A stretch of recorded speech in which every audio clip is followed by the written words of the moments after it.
Bienvenidos a otro episodio más de ¿Qué lo que con Carlitos? La segunda temporada, y el tema que vamos a tratar en el día de hoy es bien interesante, así que si usted es hombre, quédese.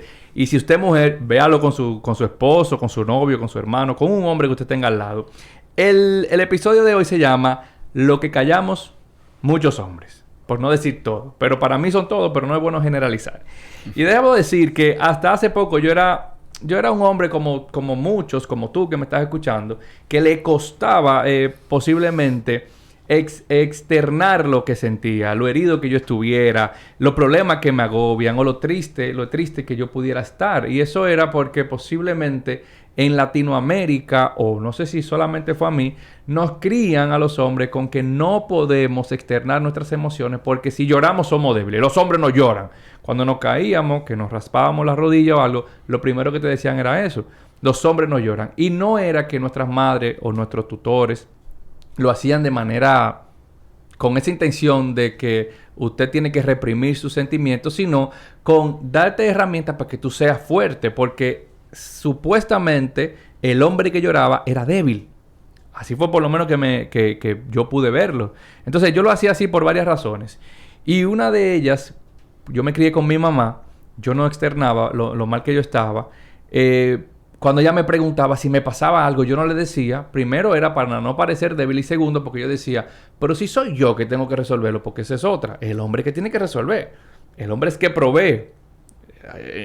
No me voy a adelantar el tema, pero es por ahí que va el asunto. Si soy yo que tengo que resolver, ¿por qué yo tengo que compartirlo con mi mamá si ella no me va a ayudar? Porque nos encerramos en el yo puedo, en el yo tengo o en el que yo debo hacer y no buscamos ayuda. Por eso es que muchos hombres, lamentablemente, no buscan ayuda. Y como yo decía al principio, de manera consciente o inconsciente nos crían pensando que el hombre es fuerte y los hombres no lloran. Además de que el hombre es quien provee. Sí, inclusive en la Biblia está el hombre es quien provee, pero también la Biblia dice que tenemos a una esposa que es una ayuda idónea. Al momento de que no tengamos una esposa todavía, tenemos otras personas que nos pueden ayudar. Por eso es bueno siempre pedir ayuda. El hombre no es Superman. O sea, usted porque sea hombre no quiere decir que usted es Superman y todo lo puede. Me costó aprender eso y me cuesta inclusive ahora mismo yo decírtelo porque yo lo digo y yo lo pienso. Caramba, de verdad uno no puede solo. No, uno no puede solo. Uno no puede solo. Entonces, en la actualidad, luego de ir a terapia y escuchar las historias que rodeaban a Jesús, los amigos de Jesús, los discípulos de Jesús, me doy cuenta que ellos no podían solos. Y eran hombres, y no solamente hombres, estaban pegados del tipo, que era el que todo lo podía. Y ellos fueron vulnerables, y ellos tuvieron dificultades, y ellos tuvieron debilidades. Entonces, si ellos quedaban pegados del hombre, tuvieron dificultades, ¿qué somos nosotros? Hombres comunes y corrientes. Entonces, he visto que muchas personas piensan que la tristeza no es de hombre. O sea, un hombre no puede estar triste. Y de hecho, he visto en muchos videos en las redes sociales en donde se muestra a un hombre decir, ¿tú quieres ver a un hombre triste? Fíjate cuando no dice nada. Fíjate cuando no hace nada. Ahí es cuando el hombre está más triste. Y yo eso lo apruebo.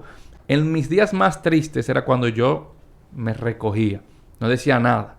Porque, repito, de manera inconsciente el yo decir tengo un problema, estoy triste o no puedo, me hacía parecer débil. Y no sería lo correcto. Entonces, muchas veces pensamos que somos, aparte de débiles, que somos poco valientes cuando mostramos nuestra vulnerabilidad. Y debo decirte que valiente es aquel que la muestra. Valiente es aquel que sí pide ayuda. Porque no todos son capaces de hacerlo. Y en este episodio vamos a hablar de lo que muchos hombres callamos y por qué lo callamos. Tengo dos invitados, dos estrellas de personas. El primero es mi primo, debo decirlo. Mi primo. Él es el señor Ariel Báez. Psicólogo laboral en gestión de recursos humanos, tiene maestría en dirección y gestión de recursos humanos, un posgrado en docencia a nivel superior, un posgrado en diplomacia comercial, tiene una formación internacional en temas de mentoría, habilidades directivas, educación y dirección de personas, y aparte de todo eso, es hombre. Entonces él no viene como psicólogo. Yo creo que por lo que a mí me encantó que él viniera y por lo que lo invité fue porque él tiene la experiencia en dirección de personas y en ese proceso de él dirigir y posiblemente mentorear hombres, él se ha dado cuenta que hay muchos hombres con eso de que, ay, yo no puedo porque si no parezco. Bienvenido Ariel Báez a este episodio de ¿Qué es lo que con Carlitos? Muchísimas gracias, Carlos, por la invitación.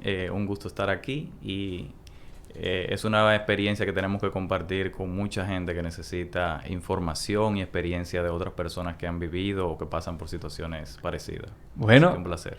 Placer es mío tenerte aquí, Ariel. Y también tengo al señor Gary Ruiz. Y debo decir que este episodio nace por esa iniciativa de Gary que me dice, Carlos, pero tenemos que hacer un episodio en donde hablemos de que los hombres no podemos llorar, de que nosotros tenemos la carga, de que nosotros no podemos parecer débiles, de que nosotros siempre tenemos que estar proveyendo. Y nace de ahí el señor Gary Ruiz, quien es, puedo llamarlo, una persona muy allegada a mí, que goza de mi cariño. Es también director de supervisión de ejecución de programas sectoriales del Ministerio de la Juventud. También ha sido encargado de la comunidad estudiantil. Es decir, veo que entre ustedes dos hay eso de que han siempre estado de la mano con otras personas, posiblemente ayudándolos, acompañándolos. Gary Ruiz en este episodio de ¿Qué es lo que con Carlitos? Bueno, Carlos, hermano, muchas gracias de verdad por la oportunidad. Quería mencionar, antes de empezar, que dentro de los tantos podcasts, al momento de ver el tuyo, dije, oye, conecté. Por los mismos temas que se tratan y por eso es que surge la iniciativa. Y el rol mío aquí, ya aquí tenemos 2 psicólogos de cabecera, pero el rol mío aquí yo soy el hombre llorón. Yo soy el que llora. Y por eso es que surge que por eso fue que te comenté, Carlos, que quería como más o menos poder adentrarme en un proceso como este, porque desde mi experiencia como joven, desde mi experiencia como hombre, son algunos temas que quizás, como tú muy bien mencionas, uno no está acostumbrado a tratar por la misma cultura. Y nada, Carlos, agradecido de verdad por esta oportunidad. Y vamos arriba entonces. No, te agradezco a ti que me haya dado ese empuje para hacer este tema, que de verdad, hasta que él no me lo dijo, yo no me di cuenta de que yo era así. Ariel, yo no me di cuenta, y debo hacer una anécdota de Gary. Tú lo ves que él es rudo, él andaba en motor. No sé si todavía anda en motor. Sí, todavía tengo la moto, me pongo el chalequito y cualquiera que me ve. No, mira, oye esta anécdota. Él tiene su chaleco, su casco, su barba, como usted lo ve, así bien hombre, bien fuerte. Y se sienta en una reunión que tenían allá en el Ministerio de la Juventud. Y el hombre saca su mochila y saca un libro. Oye, ¿cuál era el libro? Los 5 lenguajes del amor. Eso se fue abajo cuando este hombrón saca ese libro. Ya tú sabes. Era como un contrasentido. Sí, como un contrasentido. Entonces, yo voy a hacerle alguna pregunta que yo necesito que cada uno me la responda. Vamos a empezar con Ariel. Ariel, ¿entiendes tú que todos los hombres están criados bajo este concepto de que los hombres no lloran porque si lloran son débiles? No todos, pero hay un porcentaje muy elevado que ha venido desarrollándose a nivel de su vida por este tipo de abordaje familiar. Que si bien es cierto, es muy común, también tenemos que destacar que lamentablemente nuestros padres o los padres de nuestros padres no tenían las herramientas que existen hoy. Y aparte de eso no tenían el conocimiento sobre la influencia que tienen nuestros padres en cuanto al desarrollo, a la construcción de nuestro carácter, de nuestras actitudes y conductas. Y eso pues obviamente impacta en cómo nosotros percibimos. Hay un autor que me gusta mucho que se llama Carlos Castilla del Pino. Él es psiquiatra, fue psiquiatra, ya murió lamentablemente. Y él hablaba sobre los procesos en la formación de los seres humanos y cómo muchas veces erramos porque interpretamos y no sentimos. Wow. Entonces, en esa dinámica, lamentablemente, esa cultura machista, que como digo, entiendo que es inconsciente y no es un mal con una intención por parte de nuestros padres, ha permitido que lamentablemente se haya replicado por mucho tiempo. A nivel regional es así. Y yo entiendo que nosotros poco a poco hemos evolucionado. Sin embargo, no todos los hombres, independientemente que estén en nuestro entorno social, han tenido esa misma formación. Porque muchas veces, incluso desde el desconocimiento de temas terapéuticos, padres y madres han formado hombres con las libertades que necesitan para poder expresar sus emociones. Y es un porcentaje muy bajo. Yo no te puedo hablar de estadística porque obviamente no las manejo, pero sí uno lo percibe y lo ve en el día a día. Y entiendo que ahí es que tenemos que llegar. Creo que estamos en un momento generacional histórico importante de nuestras vidas en el que cambios como este se están dando y que tenemos que seguir promoviendo esos cambios desde el punto de vista de lo saludable, no desde el punto de vista de la imposición, con estas pseudo libertades que se quieren promover. Pero entiendo que estamos evolucionando y cambiando en ese sentido de manera muy favorable. ¿Qué opinión te merece esa pregunta, Gary? ¿Entiendes tú que los hombres están criados bajo este concepto de que los hombres no lloran porque si lloran son débiles? O sea... Sí, es como dice Ariel, creo que viene prácticamente creándose una cultura de generación en generación con el mismo tema de la debilidad. O sea, la debilidad es, como bien lo dice el nombre, es una debilidad. Hay personas que tienen temor. El tú enfrentar tu debilidad o tú mostrar tu debilidad te hacen quizás ver débil frente a otra persona. Y eso quizás es lo que ha hecho que generación tras generación el hombre ha tenido como el rol de poder criar el hijo, la madre también, inducirlo por una vía donde el hombre no puede demostrar debilidad. No puede demostrar debilidad. Y yo hablo más en referencia, un ejemplo, a los casos que he vivido. Yo quizás hoy tengo más apertura, el poder hablar, el poder tener sentimiento, el poder llorar, el poder conversar temas así sensibles, porque yo me crié con una madre soltera. O sea, en mi vida, yo desde pequeño siempre estuve con mi papá. O sea, siempre compartí, tuve la presencia de un padre, pero nunca conviví con él. Siempre fui con mi madre. Y mi mamá, como madre soltera, yo lo que emulaba era el rol de mi madre. Y yo veía también cómo mi mamá era débil, cómo mi mamá también, por temas, tenía sentimiento, sufría. Y eso a mí me hizo tanto fortalecer la parte de yo tener que tomar un rol masculino dentro del hogar, por la ausencia de un padre en el hogar con nosotros, pero también aprendí a cómo también emular el rol de ella como madre, la sensibilidad, el cariño, el mismo tema de los roles del hogar. Yo nunca tuve ningún tipo de prejuicio con eso. Mientras mi mamá trabajaba, yo podía estar fregando, yo podía estar limpiando o ayudándolo en cualquier tema. Tú sabes que yo me identifico mucho con la historia de Gary, porque yo, como te comentaba antes de empezar el episodio, Ariel, yo tampoco crecí con mi papá. Y eso que tú estás diciendo es lo mismo que pasaba conmigo. Mi mamá tenía que trabajar porque era el hombre y la mujer de la casa. Sí. Y eso me hizo a mí convertirme en el hombre de la casa. Por ejemplo, mi mamá me enseñó lo que es trapear o mapear. No sé de dónde tú estás viendo esto. Pasar el suape o el mapo, barrer. Yo cociné. Yo sé lavar. Mi cuarto solamente yo soy el que lo ordeno. Mi ropa solamente la lavo yo actualmente. O sea, quizás en algunas ocasiones no, por cuestiones de tiempo, pero hasta hace poco mi ropa solamente la lavaba yo y solamente la doblaba yo y solamente yo la ponía en mi cajón. Eso me lo enseñó mi mamá. Pero, a diferencia de ti, Gary, yo no aprendí a expresar eso, a pesar de que mi mamá es súper sensible. Mi esposa lo puede decir. Mi mamá es como del 1 al 10. Ella es como 50 de sensible. Ella es bien así, como bien sentimental.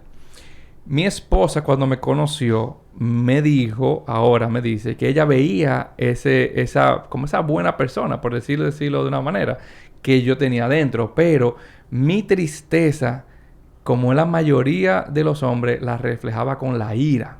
Correcto. Sí. Yo era muy impulsivo. Todavía lo soy por cuestiones de temperamento. Pero yo era muy impulsivo. Y lo que yo no me estaba dando cuenta era que yo no aprendí a desarrollar eso que tú tienes, Gary, de sensible. Hasta hace poco. Ahora yo lloro. Yo soy una Magdalena que lloran desde que nació mi hijo. Mira. Pero hasta hace poco, como decía al principio, yo era un hombre que no lloraba. Yo era un hombre que no decía que me necesitaba ayuda. Entonces, lo que hacía era que lo reflejaba, esa tristeza la reflejaba con ira. Entonces, Ariel, te pregunto, ¿puede que el hombre, no queriendo parecer débil, al sentirse triste, lo manifieste con ira? Sí, Sí, es muy natural y es incluso hasta desde el punto de vista del aprendizaje que he tenido, es natural que lo haga. Y te explico por qué. La ira es el resultado muchas veces de un proceso de impotencia que se construye o se desconstruye desde la actitud. ¿Qué sucede? Cuando tú no has podido fortalecer o brindar un marco típico de esa actitud, la actitud modula la conducta. Entonces, cuando tu actitud está influenciada por procesos de aprendizaje que te han llevado a entender que esa actitud va a preceder la conducta que tú tienes, completamente comprensible y natural que sea ira. Y déjame decirte que desde el punto de vista psicológico, la ira es menos peligrosa que la falta de empatía. Por eso, incluso para intervenir los terapeutas, los temas de impulsividad, porque eso es un tema que hay que trabajarlo. Sí, claro. Obviamente, ya tú tienes un paso muy adelantado desde el punto de vista de entender y asumir que tienes que trabajar en ello, pero la falta de empatía es mucho más peligrosa que la demostración de la ira. Ahora bien, con esa pregunta, que me parece muy interesante, también hay que sumar otro elemento que estamos viendo nosotros.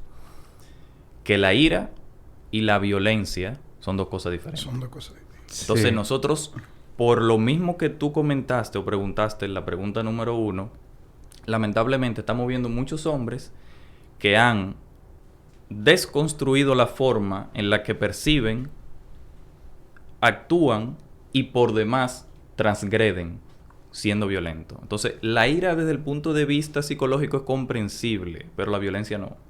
La violencia está más ligada a principios primitivos de actuación del ser humano que quedan... Yo soy mucho de mencionar una palabra que se llama arquetipos. Hay mucha gente que tal vez no comparte muchas teorías que evolucionaron del psicoanálisis, pero es eso que nosotros primitivamente todavía hacemos y que podemos demostrar y que es la conducta visible. Entonces, una cosa es eso, y en la medida en la que nosotros manifestamos esa ira, muchas veces los hombres que no queremos mostrar nuestras emociones, no conocemos otra cosa que no sea llegar entonces a esa parte. No hay un proceso de transición entre tengo que analizar qué está pasando y luego aparece la demostración de esa inconformidad. Entonces ahí es que viene este tema, y creo que la manifestación de violencia que hemos visto desde hace muchos años es precisamente la explicación de cómo se da esa transición a nivel del comportamiento. Y se ve mucho y es peligroso.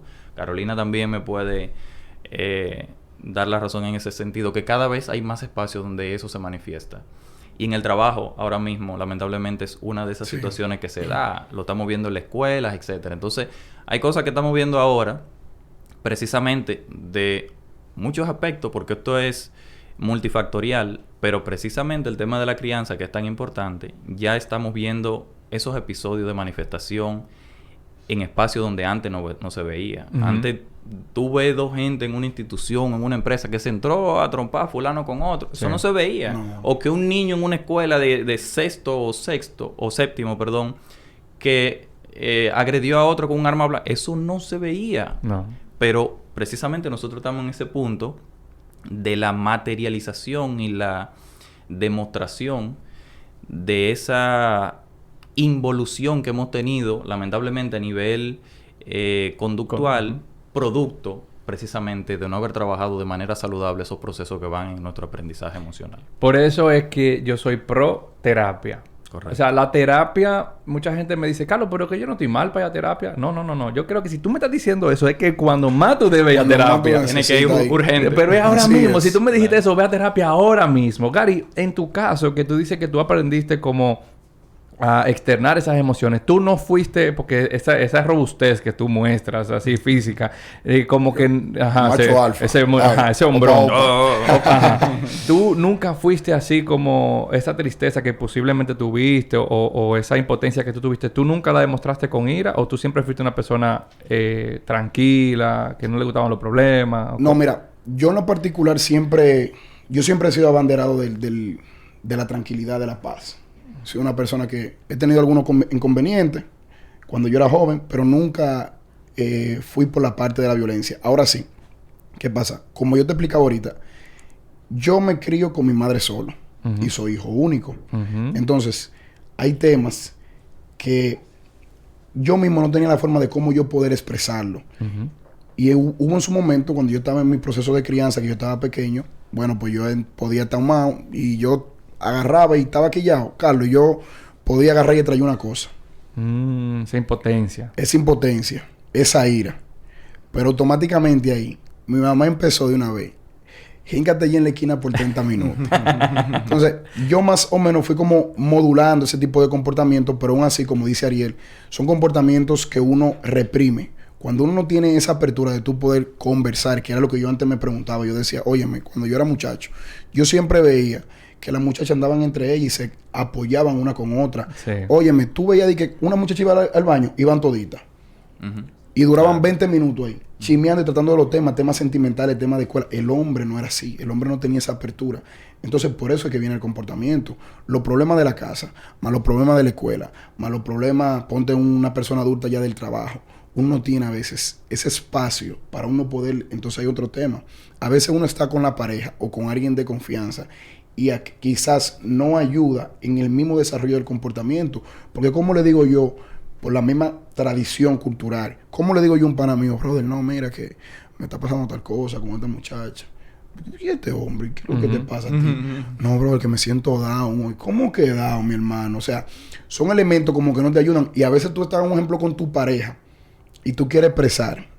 No, mi amor, que estoy triste. Mi amor, que me siento como eso. Entonces, a veces, la mujer tampoco, en su momento, a veces como que entiende que uno tiene que mostrar debilidad. Por la misma cultura, que el hombre siempre ha tenido que mostrarse fuerte frente a todos los escenarios. Entonces, uno no tiene como esa brecha. Como la olla de presión, tú sabes que la olla de presión abre. ¡Pam! ¡Pam! Nosotros no creamos esos espacios. Entonces, ¿a dónde incurrimos? A espacios que no son controlados y que no son bien para nuestro bienestar. El hombre, vamos a beber. Un hombre se quilla, un hombre tiene un problema familiar o de trabajo. Es a beber que va. ¿Qué es lo que vamos a beber? O vamos a salir a jugar softball. Pero es más relacionado, que yo se lo mencionaba a Carlos antes del podcast. Y yo le decía a Carlos, tú te fijas, el índice de suicidio, el índice de personas que son alcohólicas, va inclinado al tema del hombre. Y yo no sé, ustedes son los psicólogos. No es así. Pero yo creo que es por esa represión que nosotros cargamos. Tú sabes que yo sigo, y es un referente para mí, el psicólogo Jordan B. Peterson. Y él es un abanderado de... no quiero pecar de decir algo que no sea, pero como yo lo interpreto, él es un abanderado de la defensa de la integridad del hombre en materia de que siempre quieren ponerlo por debajo. Y hay un grupo de personas que quieren como poner a la mujer como mártir en algunos aspectos. Y sobre eso él decía... una persona le hacía una entrevista y le decía, no, porque nosotros no hay equidad, no hay equidad entre el hombre y la mujer, porque ¿quiénes son las personas que ocupan puestos con mayor paga? Son los hombres. ¿Quiénes son? Bla, bla, bla. Y mencionó 2 o 3 áreas en donde los hombres sí son prominentes. Y él le decía, pero un momentico, porque lo que ustedes están haciendo es tomando un pedacito de la realidad para magnificarlo y poner al hombre por debajo. Porque entonces él comenzó a decir, ¿quiénes son los que van a la guerra? ¿Quiénes son los más alcohólicos? ¿Cuál es la tasa de personas que se suicidan más alta? ¿Y quiénes son los que construyen los edificios? ¿Quiénes son Entonces comenzó a mencionar aspectos de la vida en donde los hombres son los que lo lideran. Y es así. Y de hecho, los hombres lideran la tasa de suicidio más alta. Así es. Porque no tenemos ese escape. ¿Entiendes? Entonces, va de la mano mucho con lo que tú estabas diciendo. Y también va de la mano, Gary, con eso de que los hombres llevan esa carga pesada, de que sí o sí deben ser los proveedores de los hogares. Y yo quiero hacer como una pausa en esto, porque es cierto que el hombre debe ser el proveedor del hogar, porque inclusive en la Biblia lo dice, como yo decía al principio, pero posiblemente inconscientemente o conscientemente han querido tergiversar ese concepto de proveedor y nada más lo han adjudicado a lo material. A lo material. Correcto. ¿Entiendes? Por el mismo tema posiblemente del machismo. Este episodio se iba a llamar ¿Dónde nace el machismo? Fue Gary que me lo cambió. Porque esa conducta que el hombre, que al hombre le inducen es machismo totalmente. Sí. Y de ahí es que nace. Entonces, pero Digo, eso según yo, eso según yo, para que no me acaben en los comentarios. ¿Qué sucede? El hombre debe proveer no solamente lo económico, el hombre debe proveer tranquilidad, debe proveer seguridad, debe proveer un sinnúmero de cosas que dentro de un hogar hay o debe haber, no solamente en lo económico, porque entonces, si tú como hombre no tienes trabajo, pues te quedaste sin trabajo, lamentablemente, entonces ya tú dejas de ser un hombre, porque a tu esposa tú no le puedes llevar un salario. Claro. No, el hombre no se compone solamente de dinero. De hecho, como yo te decía, Gary, lo último que el hombre, en la lista del hombre que debe proveer es dinero. El dinero. Es lo último en la lista de cosas que debe proveer. Si usted, mujer, no está de acuerdo conmigo, entonces yo le invito a que se revise. Porque si usted está con un hombre solamente, o es lo más importante, que le provea dinero, usted tiene como que revisarse. Entonces, tú entiendes, Ariel, que los hombres llevamos esa carga de que sí o sí debemos ser los proveedores de sus hogares. Sí, sí. O sea, esa es la creencia. Una cosa que sea la realidad o una cosa es lo que sea a nivel de pareja saludable, entenderlo, pero sí, nosotros histórica y culturalmente llevamos la carga de ese pensamiento que si tú no estás la cosa no funciona. Y déjame decirte, Carlos, que este es un tema que incluso va más profundo que el punto anterior. Pero para resumirlo, yo creo que nosotros venimos con una carga de responsabilidad que ha evolucionado. Siempre, incluso en la mayoría del reino animal, hay excepciones, pero el que caza en el reino animal es el macho. El que busca los espacios para que esté la manada es el macho. Y generalmente también el solitario es el macho. Entonces, yo siempre utilizo los animales como comparación, no por un tema de que yo sea darwiniano, ni mucho menos, pero es el ser más cercano que nosotros a nivel de vida tenemos que utilizar para eso. Entonces, esa carga de responsabilidad natural que nosotros tenemos se manifiesta y se ha recompensado con muchos aprendizajes históricos. De hecho, yo me voy a los 40, a los 50, a los 60, donde la sociedad nuestra obviamente era muy diferente. Las mujeres se acercaban o le interesaba estar con un buen proveedor. ¿Por qué? Porque socialmente incluso en ese momento no se veía a la mujer como un elemento de aporte en todo el sentido de la palabra, en el hogar. Entonces, eso como que sigue evolucionando y sigue manifestándose en las sociedades posteriores de los 60 y de los 70. Y ya, incluso a nivel generacional, ya a finales de los 80 o mediados de los 80 es que la mujer empieza a tener, sobre todo en nuestro país, un papel más importante en cuanto a tener presencia en esa relación de poder proveer. Déjame interrumpirte ahí, discúlpame que lo haga.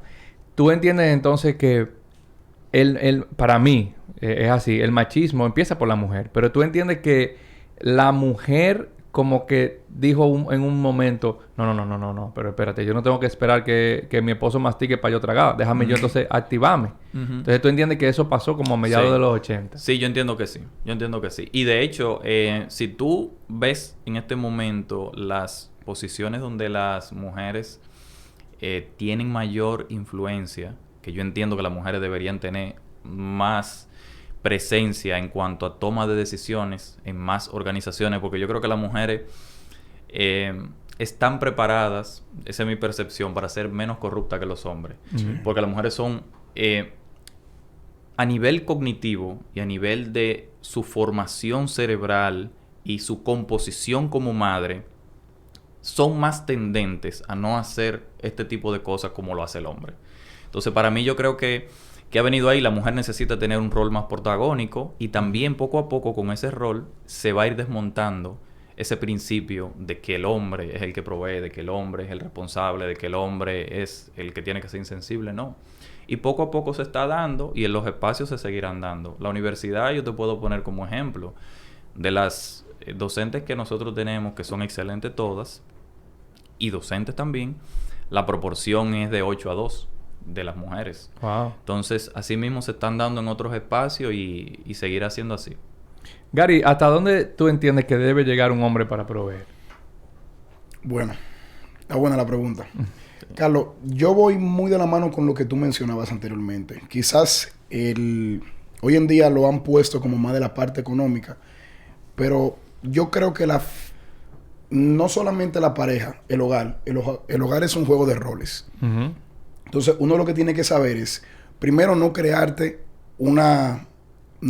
como una percepción de que tu rol debe ser así, porque así será siempre, no. Tú tienes que estar abierto. Y eso yo le doy gracias también, como mencionaba ahorita, al tema de la crianza. Yo me preparé completo para yo también poder aportar en la casa. Ok, ¿cómo yo puedo aportar en la casa? Con los oficios. Entonces, la pareja, el hogar, debe ser un juego de roles. Y ahí entonces que entra la parte donde el hombre provee. El hombre debe de proveer, como tú mencionabas, el tema de la seguridad, proveer lo que es la tranquilidad, la paz, porque automáticamente tú tomas el concepto de proveer económicamente y sucede la parte de lo que es el machismo. Ujú. Entonces, ese machismo, acumulado con lo que mencionaba ayer, ahora Ariel, la parte de la ira o de la violencia, entonces te lleva a lo que es la violencia de género. Y es un tema también que calla a muchos hombres, porque es que tú estás viendo que la estructura, la forma en la que se concibe hoy el día el hogar, es que el hombre solamente tiene que aportar económicamente y la mujer, quizás de una u otra forma, lo que hace es, bueno, mira, tú tienes que tenerme, un ejemplo, muchas mujeres, no, tú quieres una mujer linda, tú tienes que proveerme la parte económica. Yo considero que no. Esto debe ser un juego de roles 50-50, donde según las habilidades, según las posibilidades, cada quien sepa dónde mover la ficha en el momento que tenga que moverlo. Mañana yo estoy desempleado, ok, mira, mi amor, tú tienes el trabajo. Yo entonces voy a ocuparme más de los oficios de la casa hasta que yo pueda generar un trabajo. Mañana tú pares, y qué bueno que también se aprobó el proyecto de ley, donde le están dando más días de licencia al hombre, para que también, porque es otro tema, y ahí también es eso sería de lo que las mujeres callan, que cuando en el hogar se da el nacimiento de un niño, el hombre de una u otra forma quizás se desprende un poco de lo que es la crianza, pero nosotros tenemos un rol muy importante que ahí es donde nosotros tenemos que proveer la educación y la crianza. Yo no gano nada aportándote todo lo económico en el hogar si yo no estoy proveyendo lo que es la educación de ese niño, porque al final tú lo que tienes, o sea, tú lo que estás pagando, tú lo que estás dando dinero en el hogar, pero tú no estás tomando ahí el rol de tú proveer la educación, el conocimiento, cómo tu hijo se tiene que comportar, cómo tu hijo debe de ser. Todo eso debe ser cómo tú mover la ficha, según la posibilidad de cada quien en el hogar como pareja. Esa norma, esa ley, es contraproducente con la naturalidad de la crianza. ¿Tú me entiendes? Uh-huh. O sea, volvemos a lo mismo. ¿Por qué al hombre? Obviamente, físicamente hay un proceso que hay que entenderlo, que la mujer necesita más tiempo para su recuperación, etcétera. Pero desde el punto de vista de la crianza, ¿por qué el sistema me tiene que reconocer a mí como padre 10 días cuando el acompañamiento inicial, y se ha demostrado con muchísimos estudios, es sumamente importante para lo que va a ser el desarrollo de ese niño? Esa ley es contradictoria con un proceso natural de crianza. Entonces, fíjate hasta dónde llegan este tipo de discusiones. Tú sabes que yo tengo mi teoría en cuanto a eso. Yo, en algunas series que he visto de los tiempos como de antes, de los reyes y eso, me doy cuenta que algunas leyes se promulgaban de acuerdo al beneficio propio de quienes la proponían. Exacto. Es decir, por ejemplo, eso soy yo, mi opinión mía, entiéndanlo, mía, de Carlos Báez. Eso soy yo lo que pienso en mi cabeza. Eso no es más nada. Yo soy parte de una sociedad, que somos pocos porque antes éramos menos. Soy parte de la oligarquía o soy parte de la cabeza, del eje central. Y yo digo, mira, estoy casado, no me cae bien mi esposa, me casé por compromiso para mantener el linaje. Ella da a luz, pero yo no quiero estar en la casa. Yo llamo a Ariel, que es juez. Ariel, promúlgate una ley, o no sé, abogado, promúlgate una ley que diga que el hombre nada más puede estar 3 días en su casa y la mujer 3 meses trancada. 3 meses. ¿Por qué? Porque así yo puedo salir a beber con los tigres. Y la mujer trancada criando. Pero eso es un beneficio personal. Eso no quiere decir que eso va a ayudar a la sociedad. Y se quedó así. Esa es mi teoría. Así como tengo otras. Y para mí, esas leyes deben ir cambiando. Porque ahora que yo soy padre, yo me doy cuenta que no solamente en la crianza. Eso es evidente. El papá debe estar presente. Decían por ahí, y yo lo comparto, que para tú ser un buen padre, solamente tú necesitas una cosa. Estar. Lo dice una persona que no se crió con su papá. Entonces, la crianza, el padre debe estar presente. Vamos a desligar eso. El acompañamiento que necesita tu esposa para que tú la ayudes en el tema de la recuperación. Si en parto natural dicen que tú te paras el otro día. Pero el tema psicológico, ese cambio, esa muerte que se crea porque tú te moriste. O sea, renace una persona nueva al momento de tú tener un hijo. No solamente la criatura que nace. Eres tú como persona que dejas muerta una persona... O sea, la persona que tú eres, ya tú no lo eres. Ahí se produce una muerte. Y toda muerte trae duelo. Sí, Por eso es que viene el tema de la depresión postparto. Entre otras cosas. Pero ese acompañamiento, porque es un reto... esos primeros 3 meses, yo diría, de la vida de un niño para la madre. El padre debe estar presente, sí o sí. Yo no estoy diciendo con esto que los dos deban estar de licencia 3 meses, pero sí entiendo que el padre por lo menos el primer mes tiene que estar con la mujer. Sí, y no solamente con la mujer, con su hijo. Exactamente. Es necesaria esa presencia del padre con su hijo y con la mamá de su hijo. No, a lo mejor, no digo esposa porque hay padres que no están casados. Sí. Pero por eso es que yo creo que esas leyes están. Por conveniencia de alguien que se le ocurrió decir eso. Entonces... Para ir cerrando, que el episodio era de media hora y ya vamos por... No, vamos largo. Vamos largo. Vamos a tener que hacerlo de dos partes. Si un hombre no provee, Ariel y Gary, se convierte en un mal hombre, un mal esposo, un mal novio, un mal padre. Mira, tenemos que tipificar las cosas como son. Porque yo asuma un rol o no lo deje de asumir... perdón, no quiere decir que yo me convierto en. Pero eso es el criterio social que hay. Porque aquí estamos desconstruyendo percepciones. Entonces, aquí erróneamente utilizamos términos que no son ni terapéutica ni socialmente saludables, como tú eres tacaño. Tú no eres tacaño. Tú eres un ser humano que está compuesto de manera integral por muchos aspectos. Puede ser que uno de ellos sea que no te guste gastar. Pero tú no eres eso. Económico. ¿Me entiendes? Tú no eres eso. Tú eres un ser humano que siente, que piensa, que desea, que quiere lograr cosas. Y que hay una de esas características que por cualquier tipo de forma, como tú lo aprendiste, te lleva a ser cauto. Entonces, el convertirte en... Para mí es una palabra muy fuerte porque...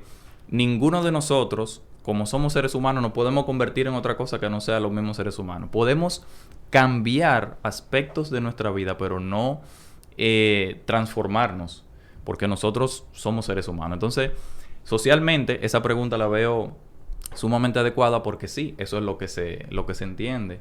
En el momento, y muchas veces, la toma de decisión en el hogar, lamentablemente, está condicionada por el hecho de que tú estés proveyendo o no. Y eso obviamente es delicado y es un tema de que... Por eso yo insisto mucho que las relaciones y los matrimonios se tienen que dar sobre la base de un conocimiento sumamente profundo antes de la persona. Pero sí, Carlos, yo creo que se percibe lamentablemente que cuando se pierde la capacidad de producción económica... como dicen, yo he escuchado mucho, el hombre empieza a tener un mal olor arriba. No. Que eso es terrible. Como dicen, ya por eso te invito a que tú vayas y veas o escuches el episodio de ¿Qué es lo que es un Carlito? Que se llama Cómo saber elegir a tu pareja. Muy bien. Porque hay que saber elegir a la pareja para cuando lleguen los momentos de la vaca flaca, la que tú tengas al lado no te diga, bueno, manito, cuídate que yo tengo otro que provee más que tú. Que provee económicamente más que tú. Y escúchame que interrumpa tu participación, Gary. Todo esto que estamos diciendo, a usted mujer le conviene. Por más que tú entiendas, porque he visto comentarios, Ariel, lamentablemente, pero debe haber de todo, en donde una mujer que me dice a mí, sí, pero con buenas intenciones no se va al supermercado. Ay. Y yo trato de no responder ese tipo de comentarios, pero a ella le respondí, bueno, si tú necesitas un hombre para ir al supermercado, entonces tú estás diciendo que tú no eres capaz. Entonces, esto que estamos diciendo de que desconstruyendo, como tú dices, Ariel, esto de que el hombre solamente debe proveer lo económico, te beneficia a ti, mujer, porque te hace independiente, no te hace dependiente de una persona para tú poder echar hacia adelante. No es malo que tu persona que tú tienes al lado te ayude.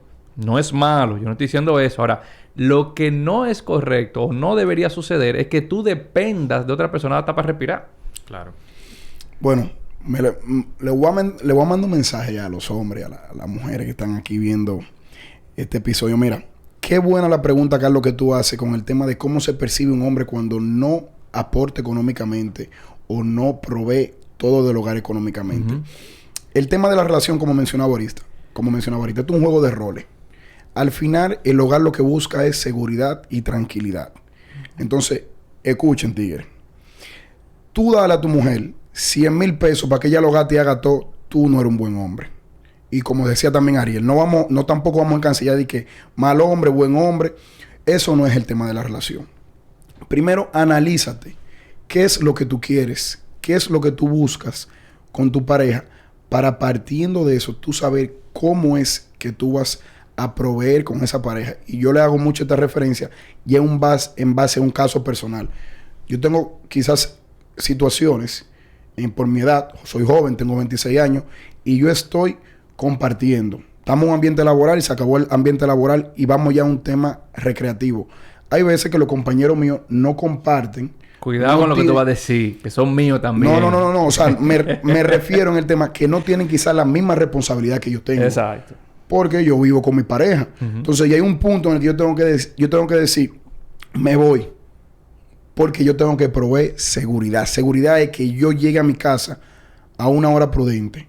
Seguridad es que si mi pareja necesita de mí familiarmente, yo esté con ella. Seguridad es que si nosotros tenemos una responsabilidad de un niño, una mascota, yo también esté ahí cuidándolo. Seguridad es que si un día ella se siente mal y yo tenga que ayudarla con cualquier cosa de la casa, eso es seguridad. Entonces, hay que desconstruir ese imaginario social de que el hombre solamente provee económicamente y que esa es la base de la relación.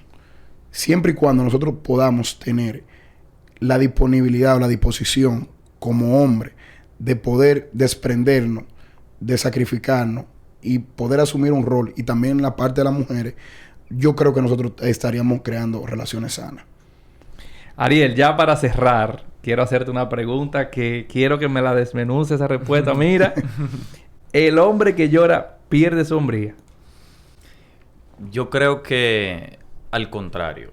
El tema, lo que pasa es que nosotros tenemos una percepción o hemos desarrollado de manera no saludable entender lo que es un hombre.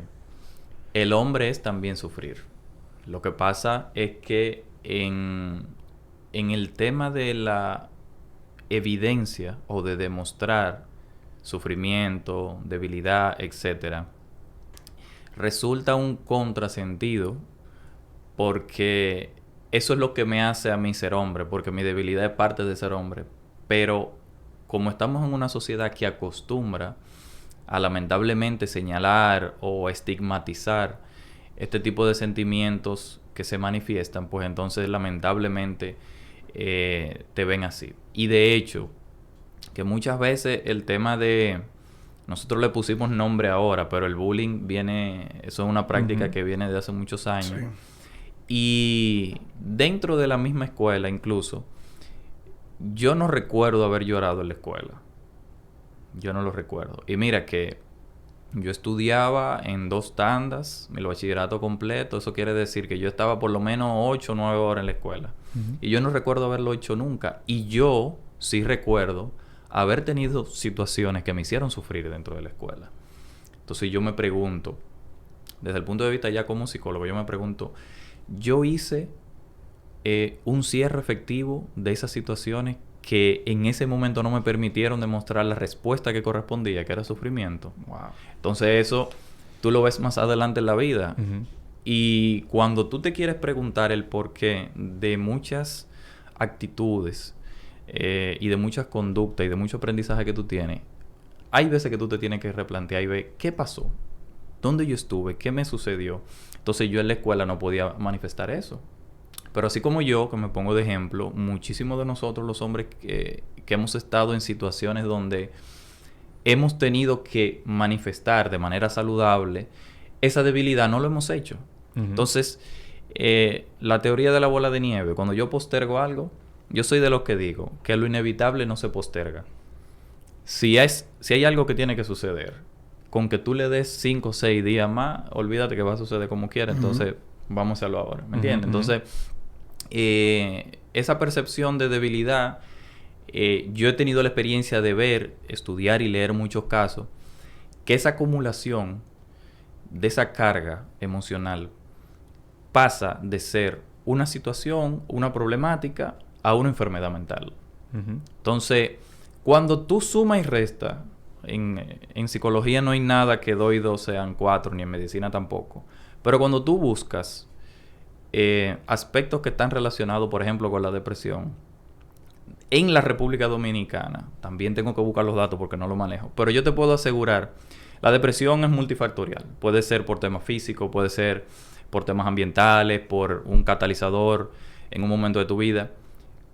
Pero tú ves la cantidad de pacientes que están incluso sin diagnosticar con depresión, y es básicamente el no haber afrontado de manera paulatina situaciones que te fueron a llevar a acumular miedos, dolores, tristezas, angustias, que no las manifestaste, que no las drenaste, que no fuiste a un terapeuta para conversarla. Y llega un momento de tu vida en que es inevitablemente necesario que el cuerpo te avise a través de una enfermedad que tú no estás bien. Entonces, ese proceso, para llegar ahí, obviamente, tú tienes que hacer un proceso reflexivo. Y cuando tú llegas, que eso tiene bueno la terapia también, cuando tú llegas al nivel de entender cómo te pasó algo, a partir de ahí tú cambias y tú dices, no, espérate, para que no me vuelva a pasar, entonces yo tengo que hacer esto. Entonces, yo te dije, como hablábamos antes de iniciar el podcast también, que creo que cada uno de nosotros tiene una responsabilidad.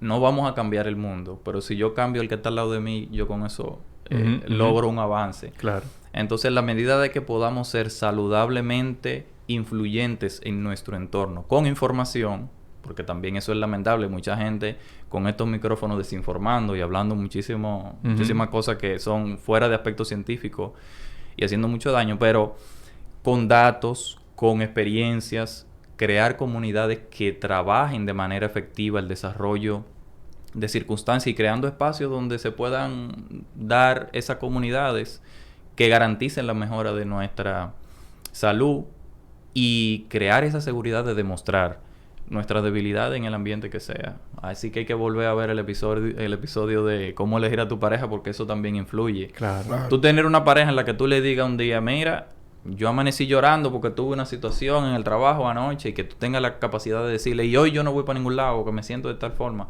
Es decirlo.